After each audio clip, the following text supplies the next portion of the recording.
Subscribe कीजिए। Hello, हाय, नमस्कार। मैं अविनाश कुमार अपने channel YouTube channel excellent study bye Avinash sir पे आप सभी का स्वागत करता हूं।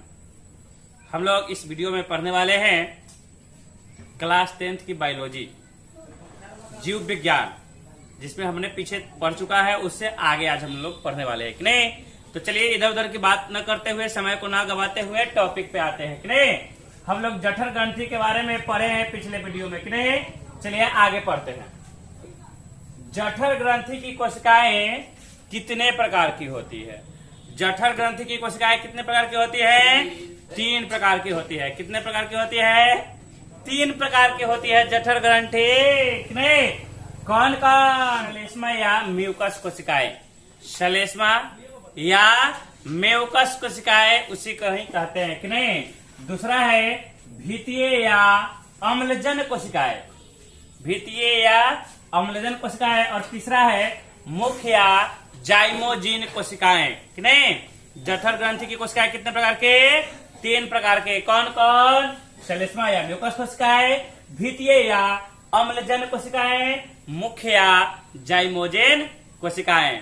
और जो ये तीनों प्रकार का जो कोशिका है ना, ये तीनों प्रकार के कोशिका, इसका जो स्त्राव होता है, जो रस निकलता है, जूस निकलता है, जो कहिए इससे जो भी चीज का स्त्राव होता है, वो सब एक साथ एकत्रित होकर के मिल करके क्या कहलाता है? उसको जठर रस कहते हैं। क्या कहते हैं? जठर रस कि नहीं। इन तीनों प्रकार की कोशिकाओं के स्त्राव का सम्मिलित रूप क्या कहलाता है? जठर रस। और जठर रस में क्या क्या होता है जानते हैं? इसमें हाइड्रोक्लोरिक अम्ल होता है।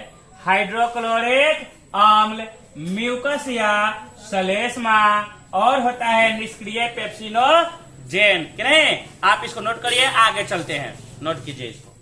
अब आपके सामने अगला प्रश्न है कि पेप्टिक अल्सर क्या है। क्या है पेप्टिक अल्सर? जानते हैं कि कभी कभी आमाशय की ग्रंथियों में कि नहीं, ये कभी कभी होता है, तो कभी कभी आमाशय की ग्रंथियों से अत्यधिक अम्लीय स्त्राव होने लगता है, ठीक ना। अम्ल ज्यादा निकलने लगता है, ठीक। तो क्या करते हैं, जो आमाशय की दीवार को सुरक्षित रखने वाला, समझे ना, जो म्यूकस है ना, उसका स्त्राव घट जाता है, उसका बहाव रुक जाता है, कम हो जाती है। और ऐसी स्थिति में जब उत्पन्न होती है तो आमाशय की दीवार में कहीं अंदर की ओर धंसा हुआ गोलाकार, समझे कि नहीं, घाव निकल जाता है। क्या निकल जाता है? घाव निकल जाता है। और यही घाव क्या कहलाता है? अल्सर कहलाता है। क्या कहलाता है? अल्सर। और आमाशय में जो इस प्रकार का घाव होता है ना, अंदर की ओर धंसा हुआ कहीं कहीं, इसी को पेप्टिक अल्सर कहते हैं। क्या कहते हैं? Peptic ulcer. देखिए लिखा हुआ है कि कभी कभी आमाशय की ग्रंथियों से अत्यधिक अम्लीय स्त्राव होने से इनकी दीवार को सुरक्षित रखने वाले म्यूकस का स्त्राव घट जाता है। सॉरी, यहाँ पे छूट गया है, नोट कर लीजिएगा, घट जाता है। और ऐसी स्थिति में आमाशय की दीवार की भीतरी स्तर में, आंतरिक स्तर में, भीतरी भाग में कहीं कहीं गोलाकार अंदर की ओर धंसा हुआ घाव निकलता है, जिसको अल्सर कहते हैं। और आमाशय की दीवार में जो इस प्रकार की घाव होती है, उसे पेप्टिक अल्सर कहते हैं कि नहीं। समझ गए? चलिए आप इसको नोट कीजिए, आगे बढ़ते हैं। चलिए अब हम लोग पढ़ने जा रहे हैं छोटी आंत के बारे में कि नहीं। छोटी आंत, जिसमें पाचन की संपूर्ण क्रिया इसी में होती है, बहुत काम की चीज है कि नहीं। छोटी आंत जो है आहार नाल का सबसे लंबा भाग होता है। आहार नाल का सबसे लंबा भाग छोटी आंत होता है। और यह कैसा होता है? बेलनाकार रचना है। और आहार नाल के इसी भाग में पाचन की क्रिया जो है पूर्ण होती है। पूर्ण रूपेण पाचन इसी भाग में होता है कि नहीं। और मनुष्य में आहार नाल की लंबाई 6 मीटर तक होती है। कितने मीटर? लगभग 6 मीटर। और चौड़ाई जो है 2.5 सेंटीमीटर, मतलब 2.5 सेंटीमीटर तक होती है कि नहीं। अलग अलग जीवों में छोटी आंत की जो लंबाई है वह अलग अलग होती है। ये निर्भर करता है कि जीव शाकाहारी है या मांसाहारी, जीव शाकाहारी है या मांसाहारी, उस पे छोटी आंत की लंबाई निर्भर करती है कि नहीं। शाकाहारी जीवों में छोटी आंत की लंबाई अधिक होती है। क्यों अधिक होती है जानते हैं? ताकि शाकाहारी भोजन में जो सेल्यूलोज उपस्थित होता है उसका पाचन सही ढंग से हो, सही तरीका से हो, पूर्ण रूपेण पाचन हो कि नहीं। और मांसाहारी भोजन जो है थोड़ा शाकाहारी भोजन की अपेक्षा सरल होता है कि नहीं। तो चलिए जान गए कि छोटी आंत आहार नल का सबसे लंबा भाग है। यह बेलनाकार रचना है। आहार नल के इस भाग में पाचन की क्रिया पूर्ण होती है। मनुष्य में इसकी लंबाई लगभग 6 मीटर तथा चौड़ाई 2.5 सेंटीमीटर होती है। शाकाहारी जंतुओं में छोटी आंत की लंबाई अधिक होती है क्योंकि सेलुलोज का पाचन बढ़िया ढंग से हो, अच्छा तरीका से हो कि नहीं। अब हम लोग पढ़ने जा रहे हैं छोटी आंत कितने भागों में बटी होती है कि नहीं। छोटी आंत कितने भागों में बटी होती है, चलिए इसको लिखिए आगे लिखिए। Excellent study. छोटी आंत 3 भागों में बटी होती है। छोटी आंत 3 भागों में बटी होती है। कौन कौन? ग्रहणे, जेजुनम और इलियम। ग्रहणे, जेजुनम और इलियम।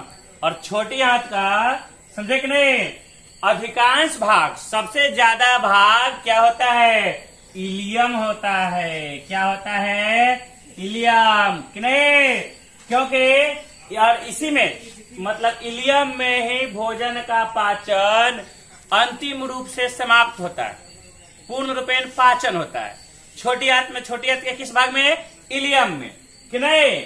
और पचे हुए भोजन का अवशोषण भी इसी में होता है, छोटी आंत के इलियम में कि नहीं।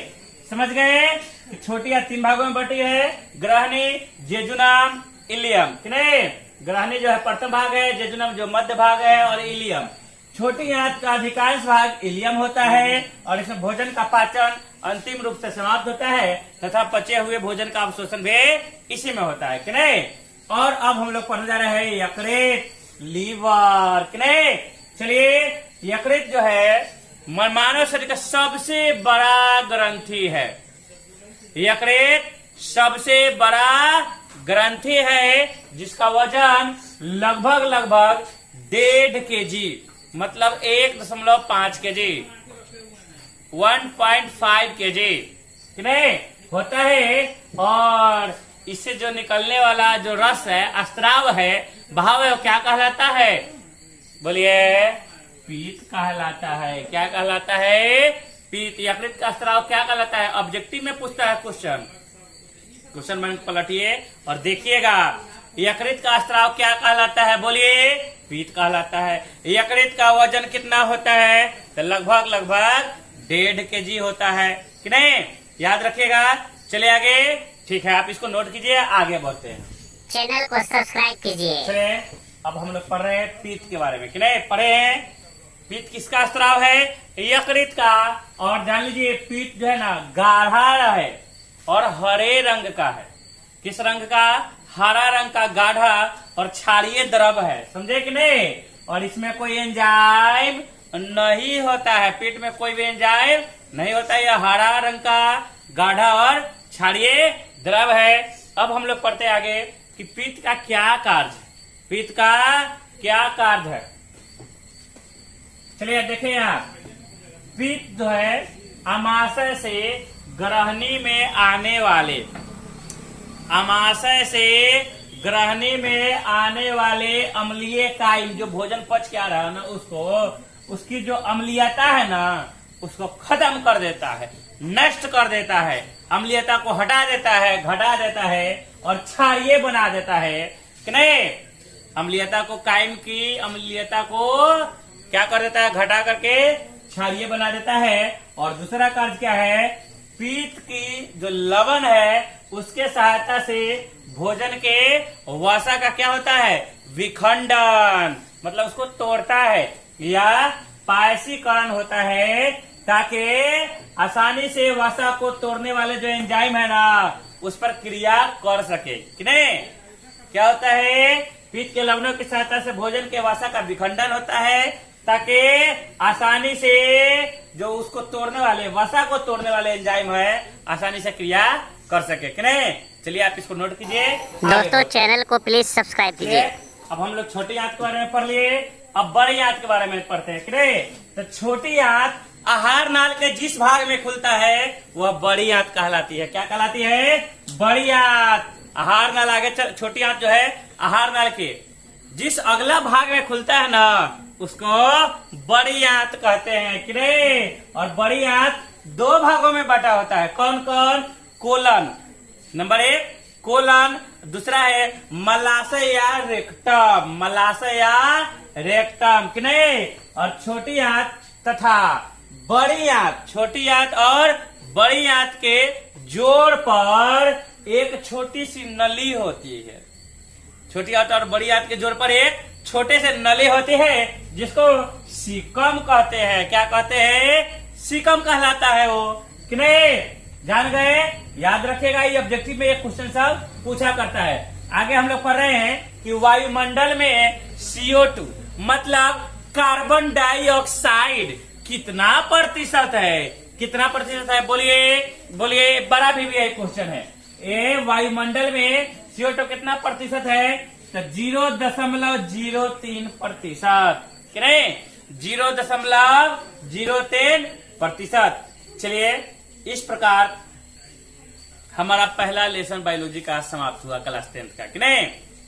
आप प्लीज इस वीडियो को ज्यादा से ज्यादा शेयर कीजिएगा और मेरे चैनल को सब्सक्राइब कीजिएगा। चैनल को प्लीज सब्सक्राइब कीजिएगा और अपने दोस्तों से भी शेयर कीजिएगा। नहीं तब तक मिलते हैं फिर अगले वीडियो में। तब तक के लिए ओके बाय टाटा, फिर मिलेंगे अगले वीडियो में।